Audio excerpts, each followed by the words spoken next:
Hey, hey, I'm Largo. This is the lair. That is Wilhelm. Welcome I am. to the Infinite Yes, Playlist. I am. What an intro. Yeah. Hey. You how's it are. going, You man? is. It's getting there. Yeah. Good vibes, man. Yeah. Who's on the docket tonight, my kind sir? Who is our guest? Oh, man. I am really psyched for this one. Yeah? Yep. You know what? Oz. Let's do it. Oz.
Ozstradamus of Ozstradamus Toyz.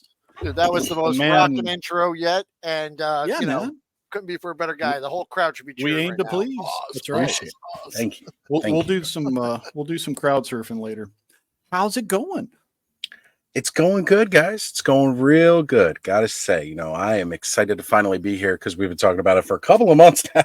So yeah, finally glad I was able to get you guys out. You know, just select a few of whatever's going on in the crazy awesome playverse there.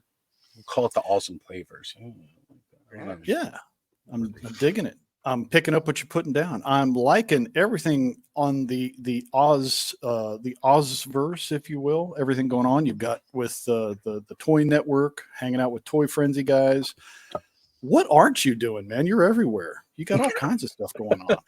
You know, truthfully, I've actually slowed down a little bit. I'm not streaming as much as I used to. I've dialed it back just to some. Because I am trying to focus more on finally getting some pre-recorded content on my channel because I thought that'd be a nice change of pace. Yeah. So other than, you know, editing sucks. I don't enjoy that part. But, you know, for those who are not aware, Ozstradamus Toyz does a Saturday hangout with a cavalcade of talent that will come and go at different hours. Anywhere from 3 hours to what was your longest, like a 9-hour marathon? 9 hours. 9 hours has been the longest so far. Yeah. I think I fell asleep. It was on. I woke up. It was still on. It's still on. Yep. So fun bunch of hooligans hanging out with Oz. So check that out on Saturdays. When are you doing the Toy Frenzy? That's what days is? So, well, it's called just The Frenzy now. We actually recently rebranded because we're trying to branch out a little bit more than just toys as much. So that's every Thursday night on Skelevator's channel. And we typically go live anywhere between 9:30 and 10, very similar to the Saturday night hangouts. But that's, you know, myself, Skelly, Bobby Dangerously, and also Adam from the Battle Ram blog, all getting together talking about, well, now it's a little bit more broad than just toys. Well, of course, we're still talking toys. We're definitely still talking Masters of the Universe, but, you know, we'll also get into some crazy media in between. So definitely. Links for all that will be in the description below for Oz's shows and all the other cool links that we need, including this week's playlist, which we'll get into right now. This is Oz's music dossier. So let's see what the kind sir has brought for us. Yeah. I was knowing it was going to be something good, and you did not disappoint. So, very cool. I'm definitely Jim, sensing. I've got a transmission coming in from the control room. That's right. Yes. You could go ahead and click the link to Oz's playlist and listen to it while you watch this show. Due to copyright, laws, we can't play it while we're talking about it. But you could open up another tab, click that playlist, turn the volume down just enough so you could hear the music and still hear us chatting, and it really enhances it. And with that, yes, okay, we are approved to move on. So we're good to go. Yep. We are proudly one of the few music shows that don't actually have much music. So there you go. It is a thing that cannot be duplicated. Okay, it probably could, but it wouldn't be nearly as awesome as this. It's kind of like your buddy giving you a mixtape back in the day and saying, "Take this home and listen to it." And let me know what you think. So right off the bat with 7 Mary 3. This is a song I've heard, but didn't really think much about the lyrics until we started doing some research for the playlist. Very deep in the meaning, I think, which I sense is a theme in this playlist. There's some deep meaning in all of this music, and I'm digging it. For the trivia hounds out there, 7 Mary 3's name actually comes from the Chips TV show. 7 Mary 3 was the call sign for Officer John Baker, Poncherello's buddy. I was not aware of that. I wasn't either. So when the band came together, they were looking for a name, and they were just like, what about this? It's like, yeah, why not? So the things you learn on the internet. That's right. Back in the day when we didn't have the internet and such ease of access, we used to get beautiful little snippets like that about our bands from beautiful magazines like Metal and other such. That's right. Yep. Hit Parade. I remember those. Oh, yeah.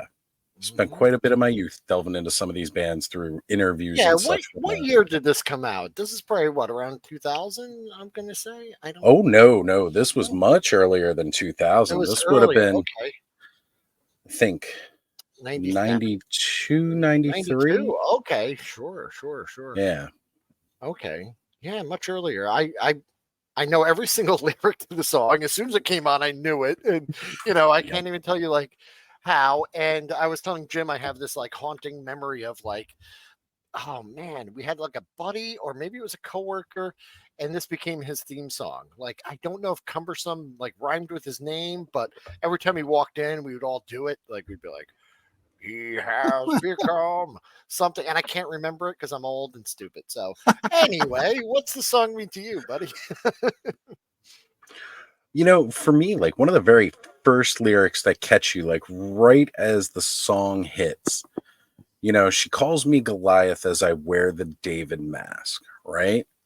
And it's, it's a lyric that's always stuck with me because, David, in the story is often seen as the weak underdog, right? Yeah. But here's this person telling him that, you're Goliath, though. You are the beast. You are this monster. And I mean, the, direct meaning behind that may not be as much because a lot of, that can be interpreted. But the way I just took at it is, and it's kind of stayed with me like a pure humble, be quiet, wear the David mask, but be a Goliath. Yeah.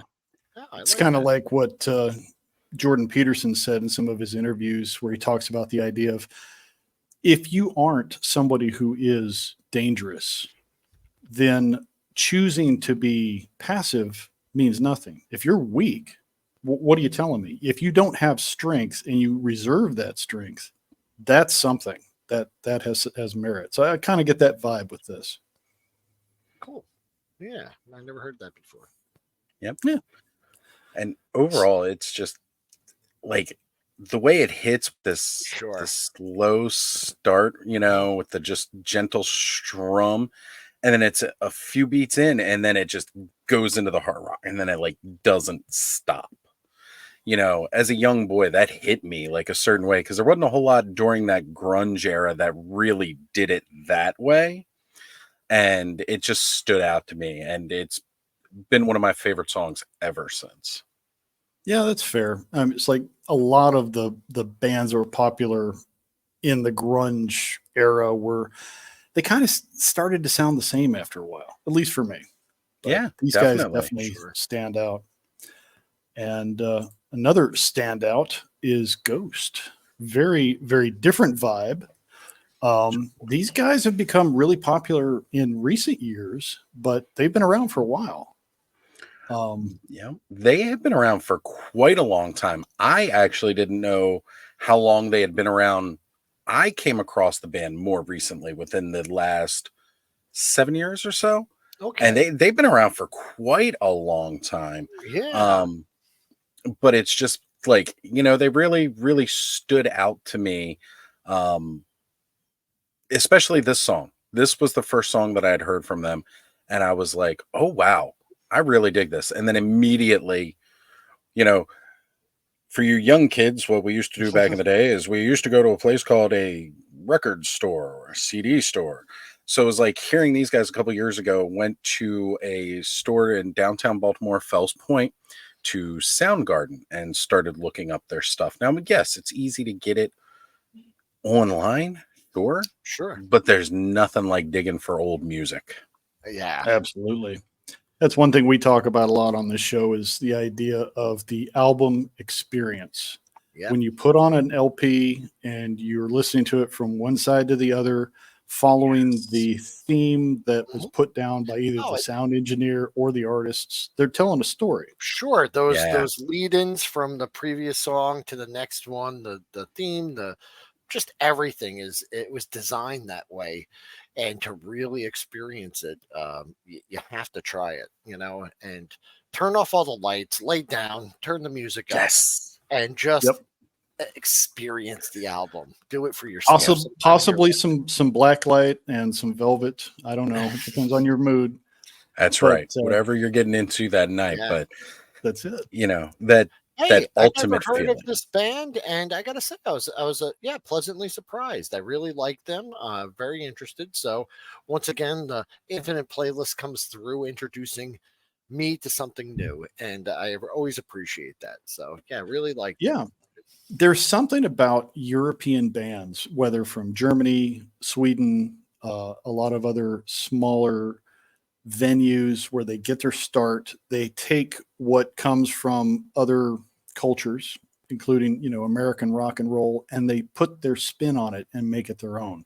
Yeah. These guys have their own kind of gimmick, if you will. They're very theatrical. Mm-hmm. The face paint, the whole the show. I mean, it is a show when they're on stage. Yeah, I was really digging it. And but not to take anything away from them, there is another band on your playlist, Oz, that just is my number one. I absolutely love it. My favorite song hasn't come yet. As soon as it does, I'll jump up and scream about it because we need to get like a word Will's of the day favorite song. Like Chad does. Will's favorite song. We hit it. Like, yay! I'd like to see that implemented. Actually, there is one song on this list that the second I heard it, I just fell in love. I love the song. I'll be listening to it over and over again.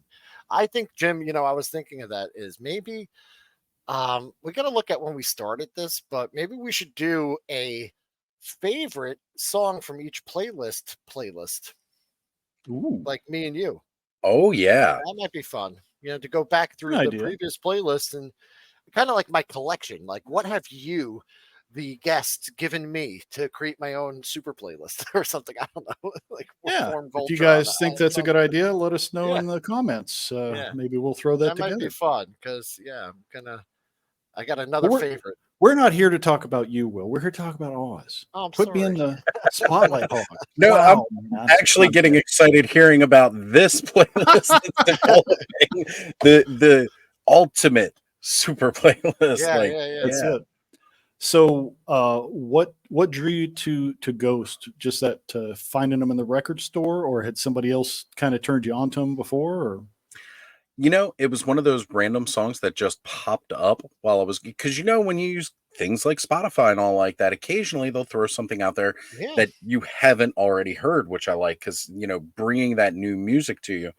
This song popped up, and as you can see, like one of the very tops, it was their flagship single off the album, and I was like, this really stands out. And then I watched the video for it, Yeah. and I was like, oh wow, these guys got something. I need to see more. So I started going through and watching all kinds of their videos, and they do that kind of whole, like you said, it's very theatrical. The makeup and the costuming, the way they put together their videos. I almost feel like videos are almost a lost art these days. Growing up in the MTV age, like the way videos were done, there's an art form into it itself, right? Like seeing Slash come up out the water in the Guns N' Roses with that solo, mind you, he's not playing that instrument. It's not Right. plugged into anything, and he's coming out of water. He is not playing this. But the way it hits with the emotion of the music at the time, it does something to you. So when it's almost like we've kind of gone this gambit, like early 70s when we started seeing, primitive music videos. It was just guys on stage performing. Right. Then in the 80s with MTV, we saw this explosion of art where they started making mini movies with their music videos. And then somewhere in the 90s, things kind of got more homogenous. And then we went back to just people standing on stage performing. It's like, right. Yeah, it wasn't. There just was no flair to it anymore, really, right? And it's funny that you calling out that era, the 80s, with the music videos, because these guys, their sound is so reminiscent. And if you go through all their songs, it is very heavily influenced, not just by rock of the 80s, but by pop music of the 80s and just everything they've got going on. It's like this callback, right? And there's this big nostalgia factor that we've been going through for the last several years of just everything 80s. And this happened to hit in that same time for me. And I fell in love with the band. Absolutely. Yeah. And like I said, I found out about them and didn't realize they've been around for quite a while. So there was a whole library of stuff to already listen to and just fall in love with. And most people, if you're not recognizing the band Ghost, if you've ever heard that Mary on a Cross song that's been so popular across the shorts these days, that's these guys. And after you give this song a listen, that song just doesn't, it's cool, but it doesn't hit on the same level. Yeah, some of their earlier stuff is, I think, really better. This song is definitely a banger, as our buddy Ted Darklaw loves to say. This one is probably my favorite from Ghost. For the video, for sure. The video rocks. The music itself is really good. And the theme, Dance Macabre, is such a cool art form for those who aren't in the know. This was a genre of art that started in the medieval period where it was common to see people either dressed up as corpses or dancing with corpses, skeletons. And it was kind of celebrating mortality. It was the idea that life is short, shit happens, live while you can. And these guys really embraced that idea and put it into music with this song. They did. First off, and again, it's with this one too, especially with the music video. I love the way it starts out with the black and white and this whole cheesy B movie feel vibe to start. And then, it even, honestly, I wish. So for those of you who actually go and watch the music video for this one, they come in, they're going to a party. And there's this band that's playing as they enter the party before this song hits. I want to hear the rest of that song too, by the way, because it just had some really good guitars and some sax going on. And then, it goes into this song and just the dance choreography, the way the song hits as it goes through. And you're right, Jen, that absolute feel of, dance your ass off and enjoy life, enjoy everything. The vibe of it reminded me of a Oingo Boingo song. I don't know how familiar you are with Denny Elfman. Yes. Dead Man's Party. Yeah, very much definitely. the same kind of feel. I'm like, I'm digging Yeah. it, man. Both songs, I felt like they were familiar to me, but obviously new. I had never heard them, but they had things that kind of pulled from those It was like nostalgic with being new, and I Yeah. really liked that. And like we put in the notes here, they are rock, but they definitely blend in heavy metal and pop in their sound, and it just Yeah. works. It works so well. They are there's being able to play music, and then there is being musically inclined and talented. Okay. Yeah. And you can have great bands that can play great music, but there's just something so natural about their mix of sounds and how they play it that I don't it's very, very pleasing. And especially when I'm like, I read years ago in a science article that literally after the age of like 34 to 36, somewhere in that range, our brains stop liking new sounds. Okay. Like it's an Mhm. actual thing. And, Okay. one of these days I'll find that article again because I got it from I effing love science, and they go through all the medical journals when they post their articles. Like they're actually very And Yeah. say, I informative. know there's an ex-wife joke in there somewhere because Oh, there is. I can tune her out so easy. Anyway, But yeah, in any case though, like for something to hit at this age and have that effect being new sounds is really, really awesome because I do find myself listening to like the same songs I have over like the Yeah. past 30 years of my life, and Mhm. newer stuff just not sound it doesn't sound appealing. So when I another find new, I was going to say, sorry to interrupt, but with my Swiss cheese memory, when something comes, I got to put it out or I'll lose it. Train of thought will derail. Mashups. That is a thing I've been into lately. There are Yeah. so many good mashups where they take songs that are in the same chord or kind of close and put them together, and it's songs but when you put two different songs together that shouldn't go together, it's like, oh, it's peanut butter jelly time. I'm digging it. I think we should oh do like mashups and covers of old stuff that's been revitalized, done, remixes. What Yeah. yeah, have Some of them are really yeah, cool. Yeah. Yeah. All right, that's that all I had. no, and that sounds like an absolutely amazing playlist of itself because I know there's quite a few that I've found that just like this does not deserve to sound this good. And why does it? Jim, you were there the one Yeah. night. I played it off air after Oh we were yeah. live, Mhm. and save that one for the playlist because that Yes. is such a ridiculously good song. Mind you, Shouldn't work, but it yeah, does. like it Yeah. doesn't, Yeah. and it actually makes both of the original songs better because of it. That's That's cool. fair. I've always liked those. Yeah. So Dance Macabre, watch the video, you will enjoy it, and listen for that homogenous sound of different elements coming together because you'll feel the pop, you'll feel the rock, you'll feel the heavy metal. It's in there. It's in this song. Yeah. Always love that kind of stuff. And then for some face melting rap, Eminem Survival. Man, he does anthems well. Even if you're Yes. not into rap, you gotta give it up when he puts out one of these types of songs. It's just like, all right, shake yourself off, get up, go do what you got to do. I'm like, ooh, all right. Yep. A lot of people may know this song from Call of Duty Ghost. Yeah. This was actually a pre-order incentive. If you ordered the game Yep. early, you got the release of this ahead of time, and then it was released on Marshall Mathers 2. Yes.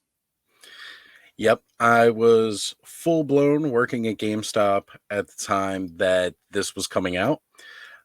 Always a huge fan of Eminem ever since he started to debut back in the day with, G Unit and then coming into his own. One of Dr. Dre's most amazing talents that he had found and was like, we're going to push this guy. All the talent has been there. Nobody can challenge that.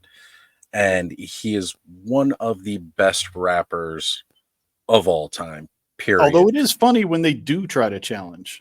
because he'll immediately write a rap and just obliterate them. Well, even when he doesn't, right? Because Yeah. some of his more recent beefs with like stuff like Machine Gun Kelly, he let that go for a while. Just Yeah. like this pissant, I can ignore. I already put out Rap God a few years ago. Go see that, and that was putting out a whole bunch of newer rappers at the time that were trying to test him.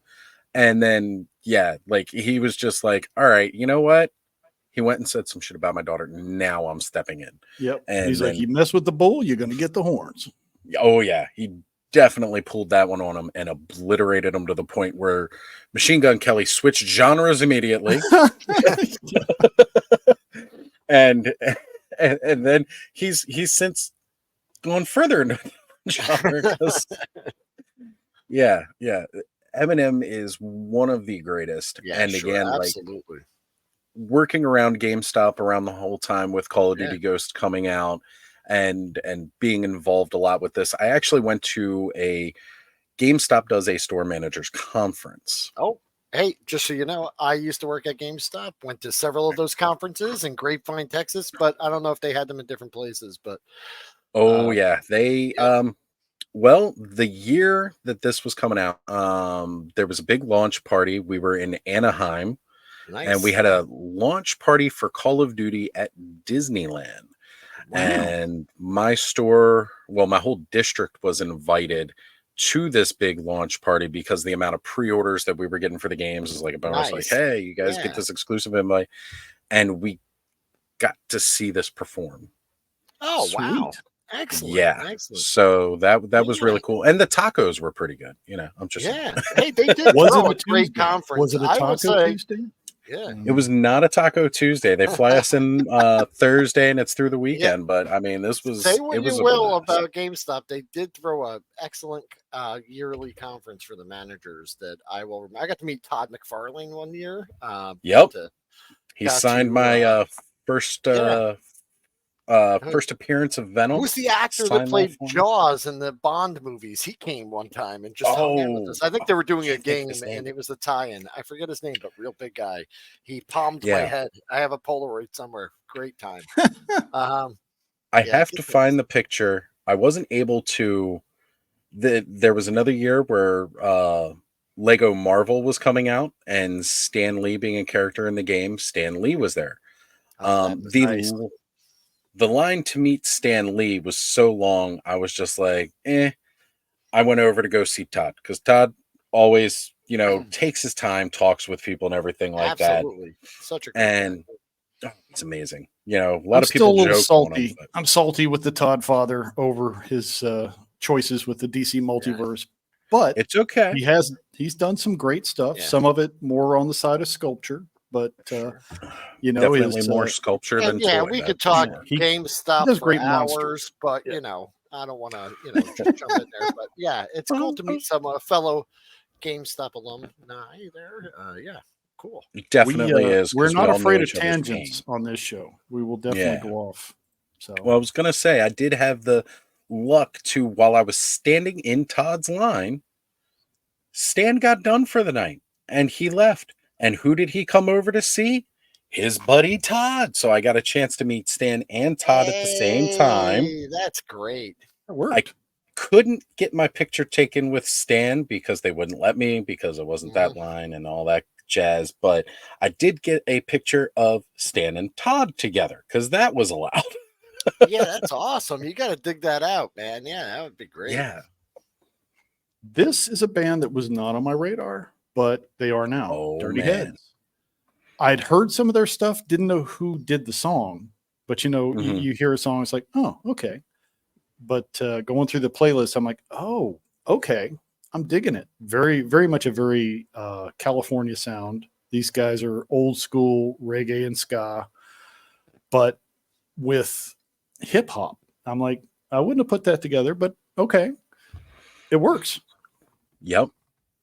So my first introduction to the band The Dirty Heads was it was a little bit before they started to go big. Anybody who's lived on the East Coast, who's part of the DC metro areas, probably heard of a radio station called 99.1 HFS. And they used to have a big concert called HF Festival. Well, their morning show was hosted by a guy named Maynard, and he works at a broadcast school here called the Sheffield Institute. And what he used to do is, with his position in the radio, used to record a local show that they would play on Sundays called Just Passing Through. And what it was is, as bands would be coming through the area, they would sit in and do a live recording session with the students, and then they would interview the band. My buddy Corey, who his family owns a prominent bakery here in Maryland, good friends with Maynard, managed to win us some tickets to a Just Passing Through where the Dirty Heads were going to be performing. Mind you, they loved the cookies that he made. But these guys showed up, and I was just... There's pretty much just not a song that they have that I don't like. They are all amazing, which is not always the case for a lot of bands. There's bands where tons of songs I will like. There's bands where they only have a handful of songs I like. But these guys, it's very consistent. I definitely have always loved the more reggae vibe and everything. You know, it's very mellow sound. But you're right. When they hit into that fast-paced rap that they're going through with it too, yeah, it just was not hits like a expecting whole that. different chord. No, because it'll start off and it'll sound just like it's going to be a easygoing kind of chill, mellow vibe. And then it goes into it. And it's like, wow, these guys were something else. Yeah. But I absolutely enjoy just about all their music. Say, I definitely am owed some credit right now because I have a little secret for you. This is my favorite song, and I've been waiting to work that out ever since it showed up on the screen. So I love it. Absolutely love it. Love the Dirty Heads. So cool. I love all their other songs, but this one, just when this came on, I was like instantly enthralled. I could stop watching. I loved it. Love it. Love it. Love, love, love, love, love, love, love, love it. This is going on my ultimate playlist. Love this song. It's a banger for that, for sure. It is 100% one of the best. And I like with the lyrics, there's almost like two layers. It's like he's talking about summer, the season, but he's also talking about a gal, you know? So it's like... That's right. That little bit of summer romance, right? Indeed. Yeah.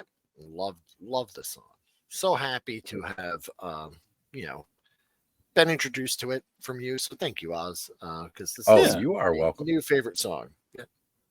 Very cool. Well, next time I come through, we'll have some more Dirty Heads on the next playlist for you. Excellent. Excellent. You will find some more. This is what usually I say too, is like, I'm like, I could do a car trip, road trip with this guy, because your playlist would be just perfect, Definitely. That's high praise from the guy who's going to be going to Joe Fest on a nice that's right. jaunt. So enjoying that. Another interesting choice, Stabbing Westward, a band I'm familiar with but hadn't really given a lot of thought to. Doing the playlist, going back through the lyrics, I'm like, man, they're deep. They're really going somewhere with this. Yeah. This particular song, I learned doing the research, was a response to some of the previous songs that were written by the band. Christopher Hall, who wrote Save Yourself, also wrote songs like Sleep and a few others that were very much about emotional issues and life experiences that can leave you with some scars. So he started getting a lot of feedback from fans asking about, coping mechanisms. How do you deal with these things? And so this song was kind of a response. He's like, I'm not an expert, guys. I'm just dealing with my shit just like you. Yeah. So you got to save yourself. You got to find what works for you. And I resonate with that idea, so. Yeah, I think, we can all kind of, feel that response, right? And just Stabbing Westward being one of those other bands that from that grunge era that just stood out to me beyond the rest, right? Because there's just so many bands. And like you said, a lot of them all kind of really just sounded more or less the same, because of course, the way record labels are and everything like that, they'll cling to that one band that's hot, and now everybody else they put out's got to sound like them, right? Yeah. Created the new metal fiasco of the early 2000s that we're still recovering from. But in any Oof. case, the this right here, this is one of my most favorite songs from Stabbing Westward, and Save Yourself. It just speaks to you. It can. And a lot of their other songs is really, really good too. Like you said, there are a lot of really deep tones in a lot of the music they write. And this is one of the ways he copes, right? Like he Yeah. writes the music and gets it Yeah. out. And it's important to find that outlet, whether it's through, you know, painting, drawing, you know, artistry in that form, artistry in writing poems, artistry in writing lyrics. You know, it's important to be able to get that out and express yourself. And Yeah. this is part of that. And, you know, Definitely. we get a lot of baggage over the years. You know, Yeah. life It's not just what's the old Indiana Jones saying? It's not the years, it's the mileage. Yeah. yeah. And you know what? He's used that fuel to write some songs, and a lot of people picked up on what was in them, and they were like, "We've been there too." And you know, he's like, "Look, I can't tell you how to get out of it. I can't tell you how to recover, but here's this," and that's a very powerful message. You know, you got to I find a way think, to see it. I think creative expression, even if it's just telling like a wacky idea to your friend and just getting it out there, is so therapeutic. It really does help, you know. And likewise, I love hearing people's wild, you know, thoughts about things of all different nature. And musicians, just and artists and all them, they just tend to take all that what's in their brain and put it out there in a way that we can consume. Yeah. So That's yeah, right. On one of our other shows on Largo's Lair, shameless plug, Wolves Within. That is the theme. We talk about using writing as a cathartic mechanism. Whether you're just writing a dirty limerick on a napkin, or you're writing a journal, or you're writing a full epic, it's a way to get what's in your head out and on a page and be able to process. So yeah. definitely, I can see that vibe in this guy's writing style when he's putting his lyrics down. Yeah, very cool. All right, moving on. Corey Taylor. This was one Yeah. I was kind of surprised by. Mhm. I've heard of Slipknot. They're not one of my favorite bands, but Right. his solo stuff, watching this video and then going back and watching some other things where he's done in his solo tour, it's impressive. Yeah. Very, a very different flavor when he's doing acoustic. It's Yes. not, is definitely not like Slipknot. But it's I mean, the power and the force behind the song is there. It's just not that vibe. It's something Yep. I think better. So much better, and I completely agree. Slipknot came out, you know, and again, it was during that whole new metal thing. They were the super band that started the other super bands where you got like all these 30 guys and everything like that. And I did not, there were a couple songs throughout where it was like, you know, I kind of like them. I like this, I like that. Um, Overall, I was not like a huge Slipknot fan, like so many of my other friends and peers at the time were. I just wasn't overall impressed with everything they were doing. So I feel you on that, especially here. Then there was this little band that popped up, or this little single that popped up called Bother. And Corey Taylor kind of used his fame and the fan base that he built up with Slipknot to help bring his high school band, Stone Sour, into the light. And it had such a different feel to it. It was much more to me musically, and you know, it was much more musical. And I really enjoyed what Stone Sour was doing. And then it was funny because like the next two albums after that on Slipknot, they like mellowed some of that heavy hardcore metal and did kind of more of a Stone Sour-esque thing. And I actually really liked the next two albums from them after that a lot more. But you're right that when he does acoustic, now the video file I sent you for, or the link that I sent you for this particular song, is from a much larger live acoustic performance by Corey Taylor. And if you ever get a chance to listen to the whole thing, it's like a little over an hour or two. It's just really amazing. And like he visits some stuff that you would not expect thinking of Corey Taylor from Slipknot to maybe do. He plays some Grateful Dead, like, on Really? stage throughout Wow. that out. Yeah, yeah. He does a wonderful job. Absolutely great. And just many other songs, but this song specifically, Snuff. This is a heavy burden song. Absolutely. And it's not like one that gets me depressed or anything like that. It like can trigger emotions of depression, but it's really, really just overall an incredible Yeah, I piece thought it of was a music. great performance. The crowd participation was excellent. It was such a nice venue, and for fans, that must have been just an amazing experience. Yeah, definitely. And the song has a lot of layered meanings. When he wrote it, initially it was his reaction to a situation with a girl where he really thought, they shared something. He expressed how he felt. She didn't feel the same way. But then the song kind of took on a life of its own beyond that. Yeah. And he applied it to his friendship with Paul Gray. Mm-hmm. And when Paul passed, and in subsequent concerts that he's done after that, he's considered Snuff as a tribute to Paul when he plays it. Yeah, it's a heavy, heavy song, but it's a good one. And just about anybody can certainly relate to the lyrics. And definitely that's one of the reasons I like the acoustic version with this much more than the original release of the song, because you can really absorb those lyrics better, I feel, this way. Because, of course, I could have just put the original release the song on there, but it doesn't hit. It's not the same.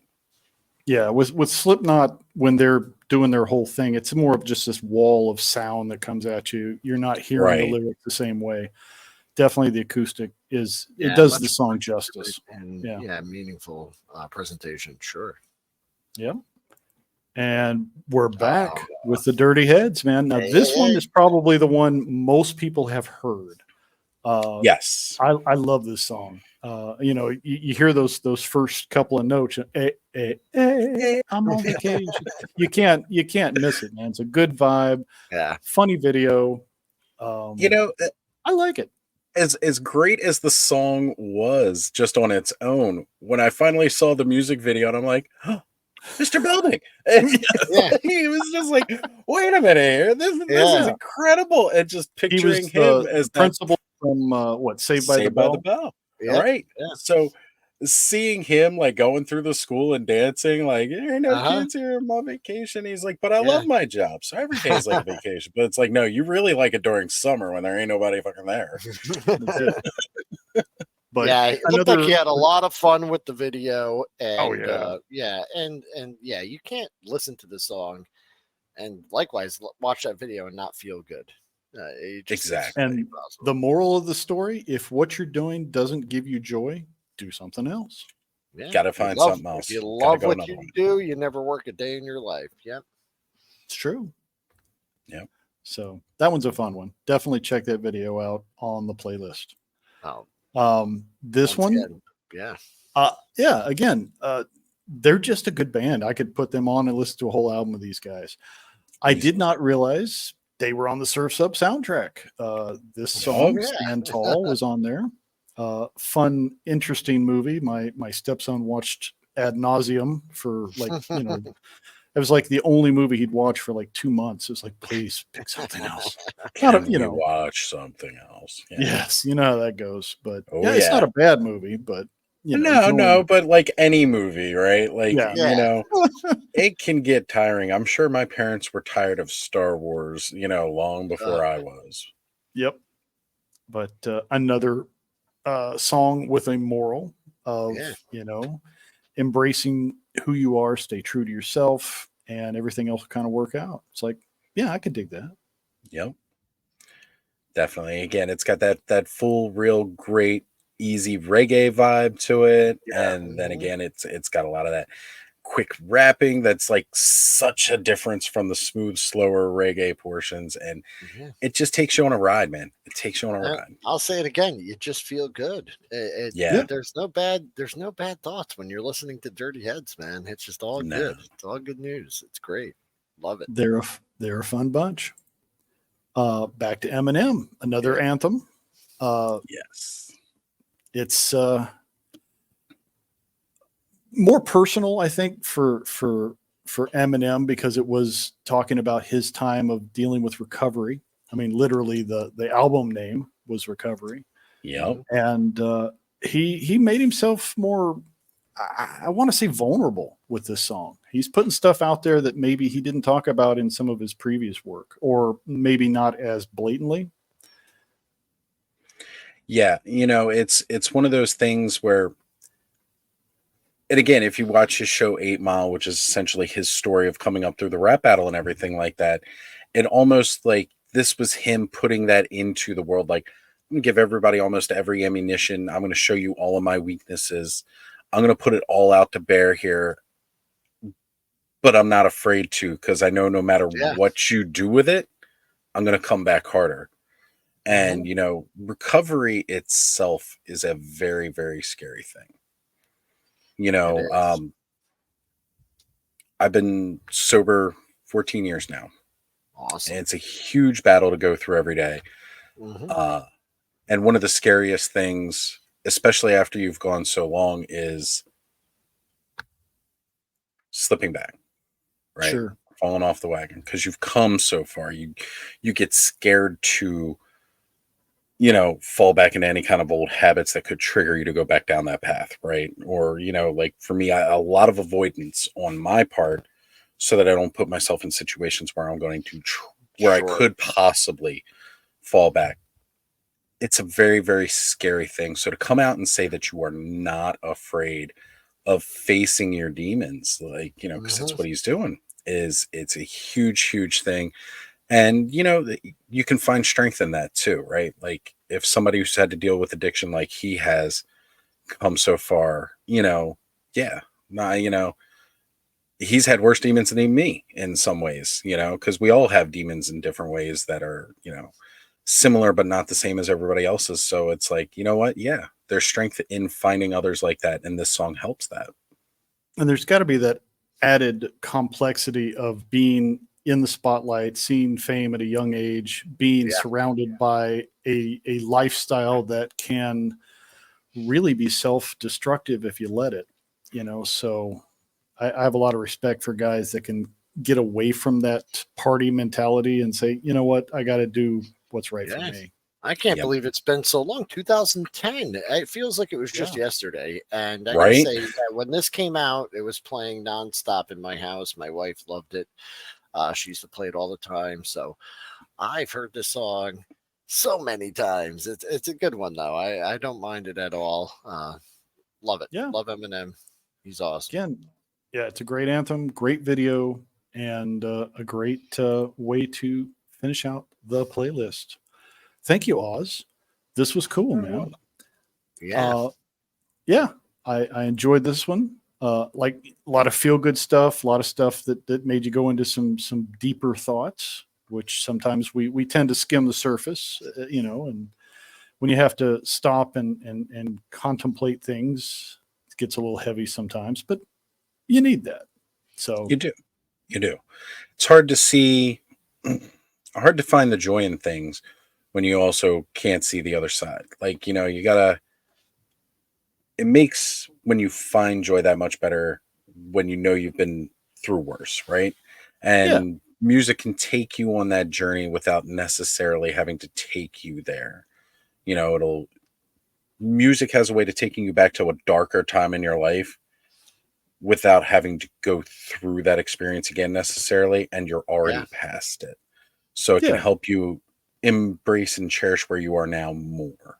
Yeah. Certain songs can definitely be a touchstone.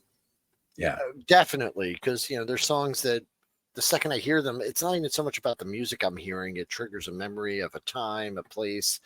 And that's great in some instances. In some, it's not so great. But listening to a new song is just amazing. You know what I mean? Like, there's nothing but joy. It's wonderful. It's a new memory. It's a new, touchstone. It's a new place that years from now I'll be able to come back to and remember this day. So it'll be cool.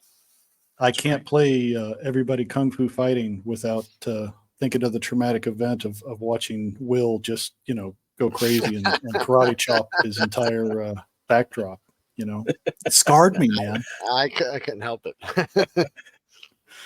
So just bring it out. That's it.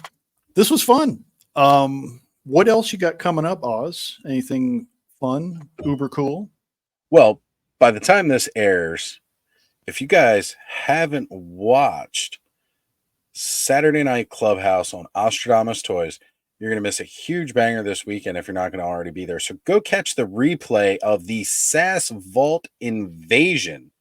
Nice. Because it's going to be a doozy. Like, that itself is going to be insane. I don't know why. I'm thinking it's going to be that. Oh, man, it's going to be nuts. Check it out, though, if you haven't already seen it. Our friend and fellow Infinite Playlist alumni, Allison Troy, the sassy retro toy princess. So that'll be fun. It's going to be great. We'll definitely have May the Power of the Force coming up by the time this airs. So catch all of the videos across ToyTube and the Toy Network channels that are going to be involved. Yeah. It's going to be phenomenal to see how everybody does their reviews and unboxings of signed Power of the Force 2 cards. Nice. So, the theme is Power of the Force for this event. That's right. What? All Star Wars. I happen to be a Power of the Force 2 connoisseur. There we go. And that's the kind of people we want. Yes. Yeah. We are doing May the Power of the Force for this May, where we're all going back and we are opening up carded Power of the Force toys. Different ones of us have taken different characters.